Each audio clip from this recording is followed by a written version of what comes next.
Bret Hart, one-on-one and off the record, you talked about your situation, how dark it was, how devastated you were by your stroke. But there was a point when you recovered and you understood that, you know what, I got a shot and I'm probably going to be able to go back to living a reasonable life. When you realized that, how much had your impressions, your values, what you thought about life, how much had they changed at that point?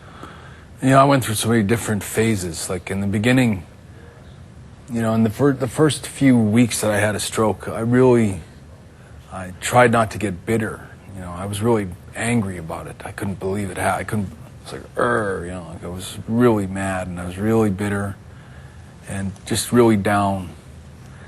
And once I started getting little things back, like I can tell you it was a huge thing for me. And I used to get in the car every day. They'd pick me up and put me in the car, take me home sometimes for a weekend pass. I'm living at the hospital. And I remember I would flip the visor down in the car, and I would stare at it. And I can remember for weeks, maybe months, I couldn't wink. My eye was just like that. And I can remember flipping it down one day and going, and it was just such a huge thing. Well, the ability to wink is of uppermost importance to most men. Meant a lot to the nurses, too. So how do you look at life differently now than you would have at the peak of when you wrestled? I mean, you were known for your focus to wrestling, but how does your impression change of the world around you and what you want? Well, I think you get started looking at what's really important to you. And, you know, like all the things that seemed important the day before, a lot of my hard feelings towards people didn't mean as much, and it's like got to get on with the important things like your family and things like that in your life that are so much more worth putting your time into. One of the things that you find out, besides how you find out how people feel about you, right? Yeah. So you have this devastating situation, which I want to know. And it's obviously we're talking about people that the folks at home would know from the world of wrestling or whatever. Who was there for you? Who do you feel, really they were there? Well, I want to say first and foremost, obviously my family was there for me. My wife Julie was tremendous. She was really, really good, and my kids were all great. But I have to say something about Walter Gretzky, who made contact with me in the first few days that I was in there, and was just a real support for me. And I don't even know if Walter Gretzky knows how much he did for me. Well, I mean, he's a walking example, I guess, from your standpoint of where you could go, which is the greatest inspiration. But that's the kind of inspiration that you can now be for somebody else, right? Someone who's watching the show, who is a family member, who was in your position, can show this tape to them and say, see? Roddy Piper was another one. Roddy Piper came up. I had a lot of the Canadian wrestlers called me. Benoit, Jericho, Edge, all these guys. A lot of the Canadian wrestlers called me. For some reason I didn't get a lot. Undertakers, we spoke, and I had a lot of old friends finally call me and that kind of thing.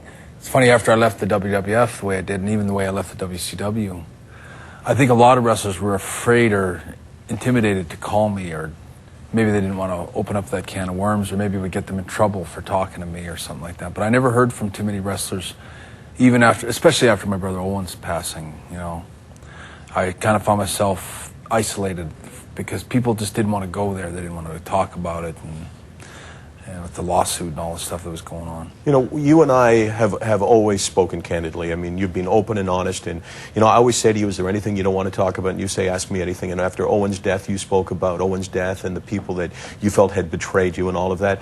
And I know that was so divisive for your family, but sitting here today after your stroke and your recovery, has that helped to bond your family once again? Because sometimes it does have that effect. No, I can't say it did, because I think the divisiveness in my family was brought about over for me anyway, was loyalty to my brother Owen and a disloyalty to him by some members of my family. So I found actually when I had my stroke, I scratched several names off my guest, like my list, to come visit me. I didn't even want them to come in. But who was that?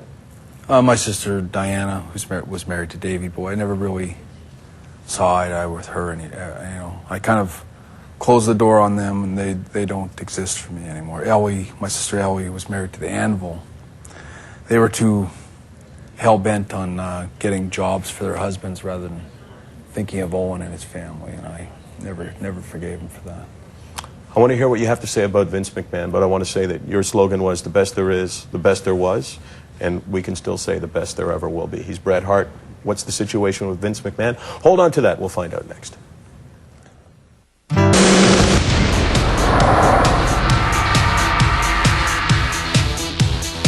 As Bret Hart told us every single time he's been on this show, go wherever you want. Probably the guy that you have had the